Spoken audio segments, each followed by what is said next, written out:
અને સાંજે, બરાબર, આખું જે રાજ્ય હતું, આખું જે દુનિયા, એટલે આપણે કાયદાની ભાષામાં રાજ્યો કે એટલે દુનિયા, જુદા જુદા દેશોની અંદરની શાસન હતું ને આપણે એને અકાળી નાખ્યા. અને એ પણ કેવી રીતના કે એ પણ એ પ્રકારનું આપણે કહેવું નહોતું, બરાબર. તો આ પ્રકારની જે તાકાત, બુદ્ધિ કોણ આપશે તમને? તો કાયદાનું કાનૂન આપશે. એની સાથે તમે સીએ કરી શકો, સીએસ કરી શકો, કંઈ પણ કરી શકો. અને કાયદો એટલે એક હર્ટ છે, એક દુખી એવું છે. ચલો બીજું સિમ્બોલ કરું છું તમારી સામે. આ શું છે?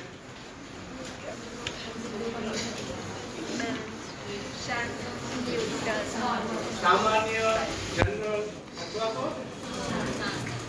બરાબર. આ ત્રીજું તમને અમારી સામે મોટું છે.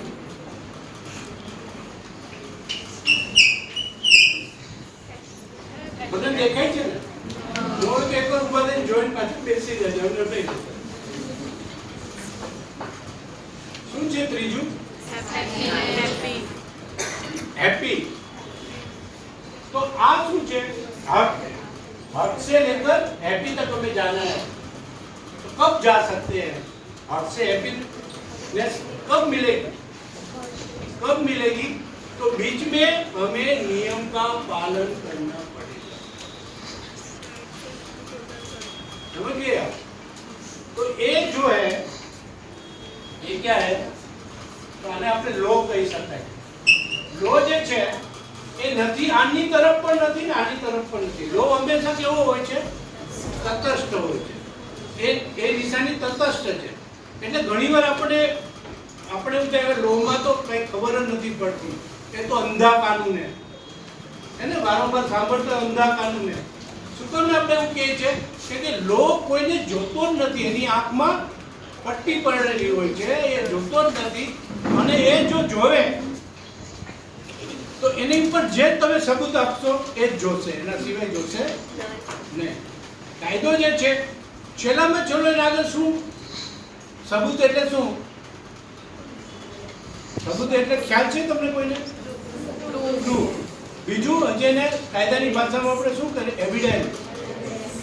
એવિડન્સ જે હશે એટલે આપણે કે ભાઈ તું મને બતાવ તારા આગળ સબૂત શું છે, બરાબર. તો એનું ઝીણવટથી તપાસ કોણ કરે છે? એટલે કાયદાથી જ તમે હેપીનેસ ઉપર જઈ શકો. જ્યાં કાયદાનું પાલન નથી, જે દેશની અંદર કાયદાનું પાલન નથી ત્યાં નથી. તમે જોશો નો પાર્કિંગમાં પાર્કિંગ આપણે કરી, તો હેલ્મેટની વાત કરી, તો હેલ્મેટ પહેરવી કોના માટે છે? તો આપણે એમ કહે છે આર્ટિકલ 21 છે, બંધારણ બધાએ વાંચવાનું જ છે, બંધારણ બધાએ વાંચવું જ જોઈએ. હવે તો બધા આગળ મોબાઈલની ફેસિલિટી પણ છે. મમ્મી આગળથી કહો મને તમે આપણું ભારતનું संविधान को देखने के लिए मुझे थोड़ी देर मोबाइल में यूज करूंगा, तो कोई ना नहीं पाड़े. तो બંધારણ જે છે એની અંદર છે આર્ટિકલ 21. તો એ 21 શું કરે છે? તો એમાં લખ્યું છે કે તમને જીવન જીવવાનો અધિકાર છે પણ તમને મરવાનો અધિકાર નથી. તો વિદ્યાર્થી કે ભાઈ હું તો આ શરીર કોનું છે? મારું છે. મને મરવાનો અધિકાર છે, હું મરી જાઉં એવું ન ચાલે. કોઈ મરવાનું જ નથી, કારણ કે તમે નથી. તમે કોણ છો? તો તમે તમારા મા બાપે તમને જન્મ આપ્યો છે, તમે પહેલા તમારા મા બાપના છો. તમે સ્વતંત્ર નથી, તમારે સ્વતંત્ર રહેવાનું નથી. તમારા મા બાપ જે છે, બરાબર, એને તમને જન્મ આપ્યો છે એમના માટે, એની સુખાકારી માટે, સમાજની સુખાકારી માટે.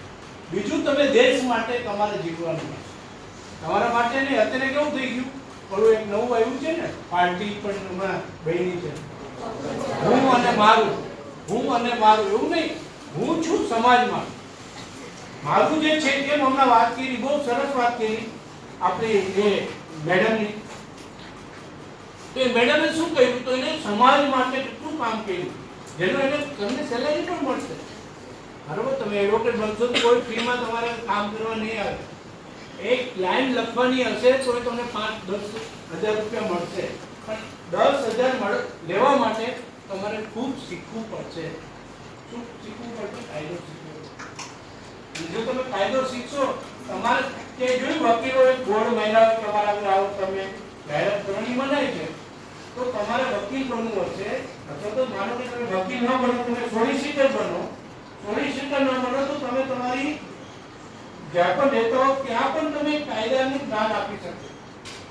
આટલી બધી વ્યવસ્થા તમે કાનૂન જો શીખો તો તમને મળશે. અને તમે બધા લોકો 12મા ધોરણના વિદ્યાર્થી છો, બરોબર?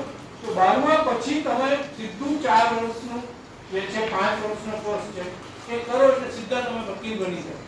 અને વકીલ બન્યા પછી એક એવો વ્યવસાય છે કે જ્યાં ગુલામી નથી. વકીલ કોઈનો ગુલામ નથી. પછી